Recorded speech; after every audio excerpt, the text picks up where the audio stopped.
Olá, boa noite. Começa agora o Jornal da Justiça desta quinta-feira, 28 de maio.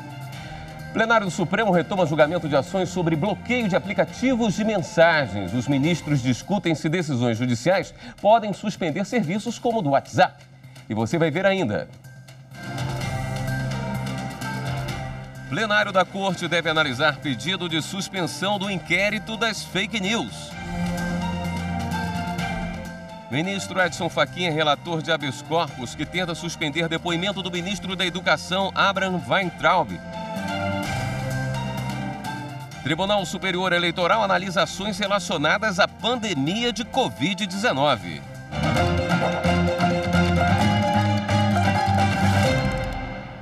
Na tarde desta quinta-feira, o plenário do Supremo Tribunal Federal retomou por videoconferência o julgamento de processos que tratam do bloqueio de serviços do WhatsApp e da interpretação de pontos específicos do Marco Civil da Internet. O Partido Popular Socialista, atual Cidadania, entrou com ação após uma decisão judicial suspender os serviços de mensagens em todo o país em 2016. Já o Partido da República, hoje Partido Liberal, questiona se esse tipo de bloqueio não ofende garantias constitucionais. O julgamento foi retomado com o voto do ministro Edson Fachin, relator da ação apresentada pelo Partido Popular Socialista, atual Cidadania, questionando duas ordens judiciais que suspenderam o aplicativo de mensagens WhatsApp em todo o país em 2016. Em julho daquele mesmo ano, durante o recesso forense, o ministro Ricardo Lewandowski deferiu o liminar e restabeleceu o serviço. Em seu voto, o relator lembrou que uma internet segura é direito de todos e dever do Estado, e que sistemas de proteção criados pelos aplicativos, como a criptografia, reforçam o direito à privacidade. A demanda pela criptografia, especialmente derivada da proteção que se espera ter da liberdade de expressão em uma sociedade democrática. A criptografia, portanto, é um meio de se assegurar a proteção de direitos que em uma sociedade democrática são esses meios essenciais para a vida pública. O ministro Edson Fachin entendeu que não cabe aos juízes autorizarem as interceptações das mensagens. Também votou pela não aplicação das penas previstas na lei que regula o tema, conhecida como Marco Civil da Internet. A sanção de suspensão apenas tem lugar quando os aplicativos de internet tiverem violados os direitos de privacidade dos usuários e que tal sanção compete à Autoridade Nacional de Proteção de dados. Em seguida, a ministra Rosa Weber apresentou seu voto na ação de relatoria do ministro Fachin. Ela acompanhou o relator, que considerou inconstitucionais as decisões judiciais que suspenderam os serviços do WhatsApp no país. De que viola o preceito fundamental da liberdade de comunicação, o artigo 5º, inciso 9 da Constituição da República, a suspensão irrestrita de serviço de comunicações operado por provedor de aplicações de internet por decisão judicial nos termos efetuados.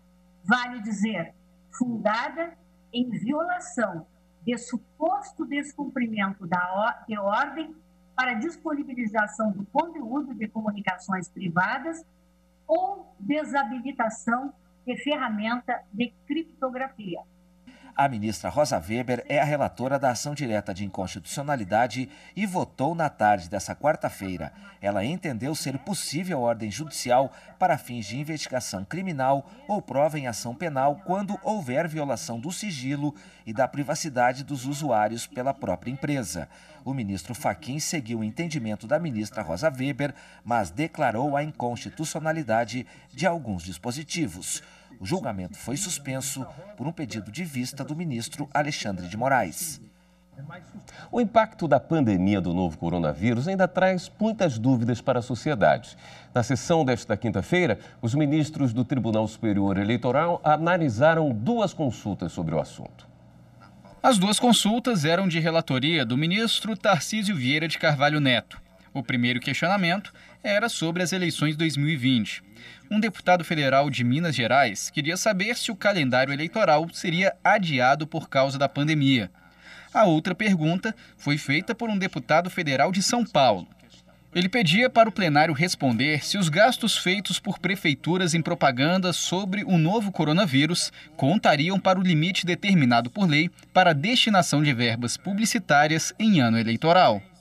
O TSE não conheceu nenhuma das duas consultas, já que os dois assuntos estão em debate no Supremo Tribunal Federal. Por força da dinâmica própria das ocorrências pandêmicas, cuja evolução está diretamente relacionada a inúmeros fatores sociais, comportamentais e médicos científicos, ensejaria multiplicidade de respostas em quadros hipotéticos variáveis, flutuação que inviabiliza de pronto traçar cenário no qual, sem estudos verticais e aprimorados, se possa apontar um norte preciso a embasar o questionado reposicionamento do calendário eleitoral, repita-se, matéria de competência do Poder Legislativo. A discussão envolvendo a flexibilização do calendário eleitoral, em razão do cenário atual da Covid-19, está posta perante o STF na ADI 6359, relatora a eminente ministra Rosa Weber. A liminar foi indeferida em decisão referendada pelo plenário da Corte. O plenário julgou um processo que trata sobre candidatas laranjas.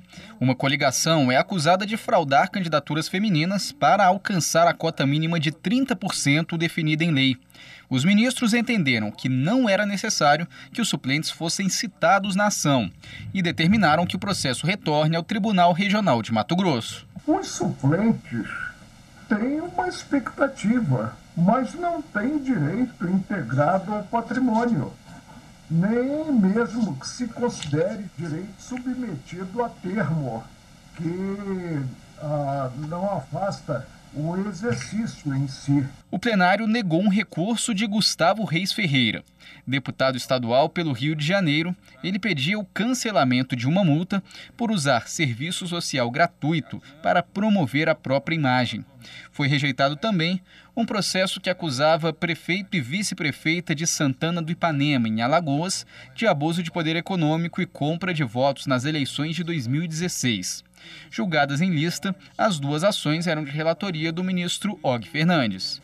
Os processos que vão em lista são processos que trazem ou matérias repetitivas ou matérias pacificadas aqui no tribunal e os votos são distribuídos com antecedência, de modo que quando nós chegamos na sessão já há um juízo formado, razão pela qual não há necessidade do debate estendido. Ao fim da sessão plenária, o presidente do TSE lembrou que o ministro Alexandre de Moraes vai tomar posse como membro efetivo do tribunal na próxima terça-feira, dia 2 de junho. O ministro Alexandre de Moraes, já eleito pelo plenário do Supremo Tribunal Federal, tomará posse como ministro efetivo, como ministro titular deste tribunal, numa sessão solene em que teremos convidados virtuais participando, serão convidados os presidentes de poder e mais quem Sua Excelência solicitar. Sessões plenárias, cerimônias de posse e outros compromissos do presidente do Tribunal Superior Eleitoral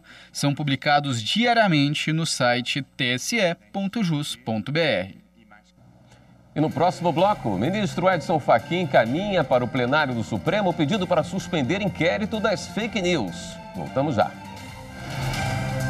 Acredito que a justiça é fazer o correto, cumprir as leis, né? Os direitos e os deveres do cidadão.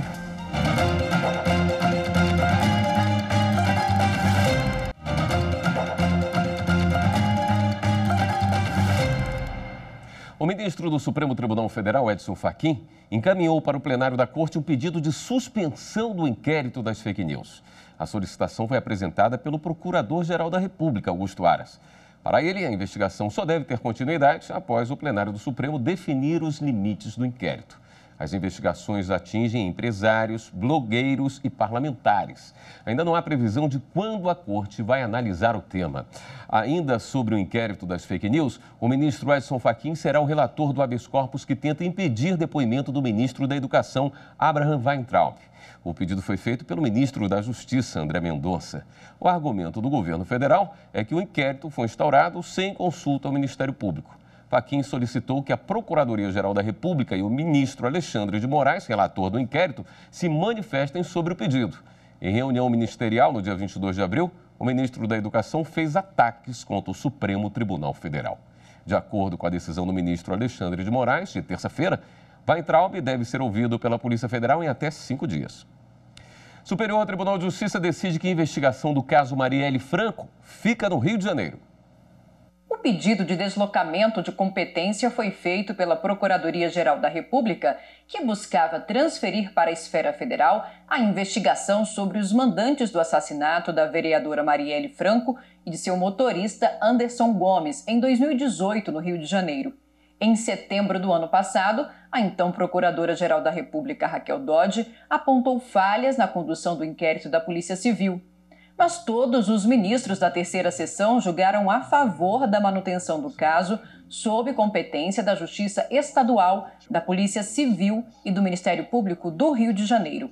Para a ministra Laurita Vaz, relatora do processo, o caso não preenche os requisitos necessários para a federalização. Eu senti não está configurada nem longe e nesta tampouco desinteresse da Polícia Civil do Ministério Público do Estado. O que transparece, a partir da análise das ações acima relacionadas, é justamente o contrário. Há um evidente empenho dessas autoridades em solucionar os crimes, cujos executores, inclusive, já foram identificados. Segundo Laurita Vaz, a alegação do Ministério Público Federal de que haveria contaminação da Polícia do Rio pelo crime organizado foi genérica e sem apoio nem indícios de prova desse suposto comprometimento dos investigadores. Todos os ministros da terceira sessão acompanharam o voto da relatora. A vereadora do Rio de Janeiro, Marielle Franco, e seu motorista Anderson Gomes foram vítimas de um atentado a tiros no dia 14 de março de 2018. Foram presos preventivamente e indiciados pelo crime o sargento aposentado Rony Lessa e o ex-policial Elcio Queiroz. O Tribunal Superior do Trabalho suspendeu uma multa aplicada à empresa telefônica Telemar por atraso no pagamento de verbas rescisórias a uma ex-funcionária. A vendedora trabalhou na Telemar por cerca de 1 ano. Na reclamação trabalhista, ela pediu o pagamento de parcelas como diferenças de comissões, horas extras, reembolso dos valores gastos com o uso do próprio veículo para o trabalho e multa por atraso no pagamento de verbas rescisórias. O Tribunal Regional do Trabalho da Primeira Região no Rio de Janeiro condenou a Telemar ao pagamento de horas extras e multa. No entendimento do TRT, o pagamento das horas extras tem repercussões nas parcelas de rescisão, que, quando não são pagas integralmente, geram a incidência da multa por atraso prevista na Consolidação das Leis do Trabalho. O caso chegou ao Tribunal Superior do Trabalho. O relator do recurso de revista na 7ª turma, ministro Cláudio Brandão, destacou, no entanto, que há decisões de todas as turmas do TST contrárias ao entendimento do regional. Segundo ele, a multa prevista no artigo 477 da CLT incide quando o pagamento das parcelas citadas no termo de rescisão ocorre fora do prazo legal. Assim, a 7ª turma restabeleceu a sentença e afastou da condenação imposta à Telemar a multa por atraso no pagamento de verbas rescisórias decorrentes de diferenças que só foram reconhecidas posteriormente em juízo. A decisão foi unânime. Agente dos Correios que não teve o desempenho avaliado pela empresa não tem direito à promoção automática. A decisão é da 8ª turma do Tribunal Superior do Trabalho. Na reclamação trabalhista, a agente operacional dos Correios em Alagoas pediu o reconhecimento da progressão retroativa a 2008, com pagamento de diferenças salariais, 13º, além de outros direitos. Na contestação, os Correios alegaram que o pedido dela já havia prescrito, uma vez que a ação foi ajuizada em 2017. A empresa também argumentou que a profissional não havia participado nem sido aprovada em recrutamentos internos, requisitos imprescindíveis para a promoção. O Tribunal Regional do Trabalho da 19ª Região, em Alagoas, manteve a sentença que aceitou parcialmente o pedido da agente. Segundo o TRT, nas avaliações apresentadas não havia nenhum resultado de desempenho que não fosse satisfatório ou qualificado. O regional entendeu que a inércia dos Correios para a realização do processo de recrutamento interno não pode ser obstáculo ao direito à progressão vertical, se forem atendidos os demais requisitos do plano de cargos e salários vigente na época. Os Correios recorreram ao Tribunal Superior do Trabalho. A relatora do caso na 8ª turma, a ministra Dora Maria da Costa, observou, no entanto, que as promoções por merecimento estão condicionadas aos critérios estabelecidos no regulamento empresarial, com análise exclusivamente a cargo da empregadora. Segundo a ministra, ainda que a empresa tenha sido omissa em relação à avaliação, não se pode considerar implementada a condição, sobretudo diante da necessidade de a profissional se submeter à concorrência com outros empregados. A decisão foi unânime. O Superior Tribunal Militar condenou um ex-sargento do Exército a 9 meses de detenção pelo crime de prevaricação e abandono de posto. Ele havia orientado, na época, um sentinela da guarda a não identificar um carro que entraria mais tarde no quartel. Embora o procedimento seja de anotar todos os veículos que entram em qualquer organização militar, o então sargento falou para o sentinela não anotar as informações de um veículo específico que chegou por volta de meia-noite no quartel. O caso aconteceu no 9º Batalhão Logístico, em Santiago, no Rio Grande do Sul. O veículo chegou conduzido por uma senhora que entrou sem identificação e ficou cerca de 1 hora no quartel. O sargento foi denunciado por abandono de posto e prevaricação, definido no Código Penal Militar como ato de retardar ou deixar de praticar ofício de forma indevida para satisfazer algum interesse pessoal. Ele foi condenado em primeira instância a pena de 9 meses de detenção com benefício do sursis pelo prazo de 2 anos, podendo recorrer em liberdade. Inconformada com a sentença, a defesa recorreu ao STM e solicitou pela improcedência da denúncia e também pela absolvição do acusado. Para ela, não haveria crime cometido pelo ex-sargento, mas sim transgressão disciplinar, uma vez que ele permaneceu no interior do quartel durante todo o serviço. O relator do caso, o ministro William de Oliveira Barros, deu parcial provimento ao apelo da defesa quanto ao crime de abandono de posto. Ele entendeu que o apelante cumpriu as suas atribuições, mesmo com interrupção para a conversa dentro do veículo. Mas o ministro Marco Antônio de Farias teve um entendimento divergente. Para ele, o réu não só ordenou que o subordinado deixasse uma pessoa estranha entrar no quartel, como também desprezou regras de segurança. Ele votou pela condenação do ex-sargento pelos crimes de abandono de posto e prevaricação previstos nos artigos 195 e 319 do Código Penal Militar.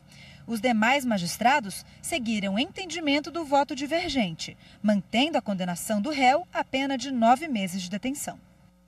Tribunal Regional Federal da Primeira Região nega pedido de reinclusão de candidato excluído por fraude em concurso para o cargo de agente da Polícia Federal. Os detalhes com o repórter Márcio Fontinelli. Um candidato aprovado no concurso da Polícia Federal foi desclassificado depois de ter sido denunciado pelo Ministério Público Federal pelos crimes de corrupção e estelionato. Investigações comprovaram que ele teve acesso ao gabarito oficial das provas antes do concurso, inclusive que ele conseguiu o tema da redação. Uma decisão da 7ª Vara da Seção Judiciária do Distrito Federal determinou que o candidato fosse excluído do processo seletivo, mas o homem acusado de fraude não se conformou com a medida. Com o argumento de que o processo contra ele ainda não está transitado em julgado, ou seja, não tem uma decisão definitiva, ele entrou com recurso no Tribunal Regional Federal da Primeira Região.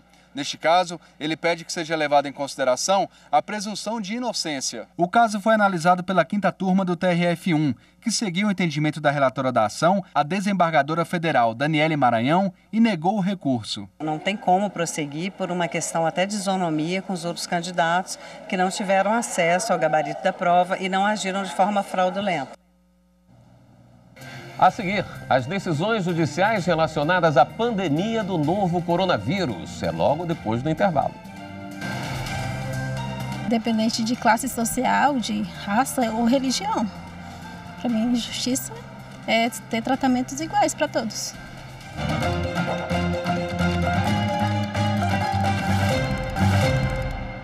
O Supremo Tribunal Federal já recebeu mais de 2.500 processos relacionados à pandemia da Covid-19.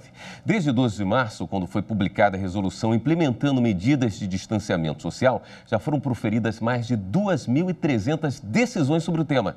Todas essas informações você consegue acompanhar no site do Supremo, no painel de ações da Covid-19. A todo instante sendo atualizado, os números agora já estão os seguintes: 2.537 processos com 2.377 decisões. E a gente lembra que para acessar essas informações, basta entrar no site stf.jus.br e clicar no banner do painel de ações da Covid-19. A Justiça de São Paulo suspendeu a cobrança de dívida de uma agência de viagem em razão da crise econômica desencadeada pela Covid-19. Veja essa e outras decisões dos tribunais estaduais pelo país com a repórter Fernanda Porto. 2 meses. Esse é o tempo que a Justiça de São Paulo determinou para a suspensão de cobrança de dívida de uma agência de viagem com uma companhia aérea.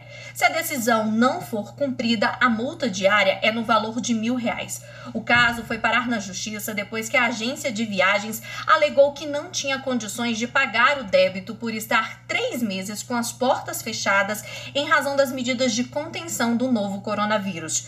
Por reconhecer as consequências econômicas do isolamento social e que o setor de turismo é um dos mais afetados, a Justiça de São Paulo julgou que a companhia aérea não pode exigir o pagamento de débito sem levar em conta as consequências da pandemia.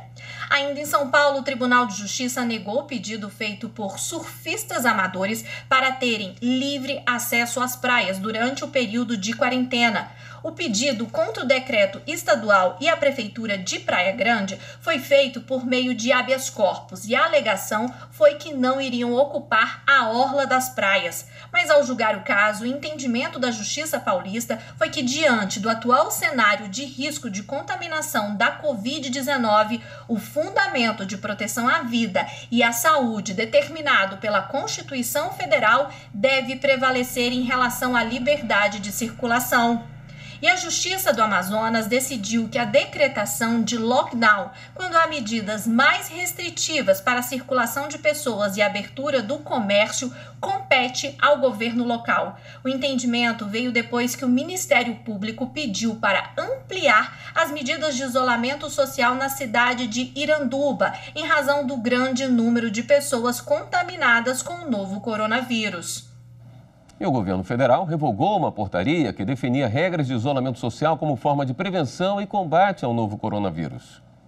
A revogação foi feita pelo ministro da Justiça e Segurança Pública, André Luiz Mendonça, e pelo ministro interino da Saúde, Eduardo Pazuello. A portaria, criada em março deste ano, estabelecia, entre outros pontos, a possibilidade de responsabilização penal, civil e administrativa de pessoas que não cumprissem as orientações de isolamento social recomendadas pelas autoridades de saúde.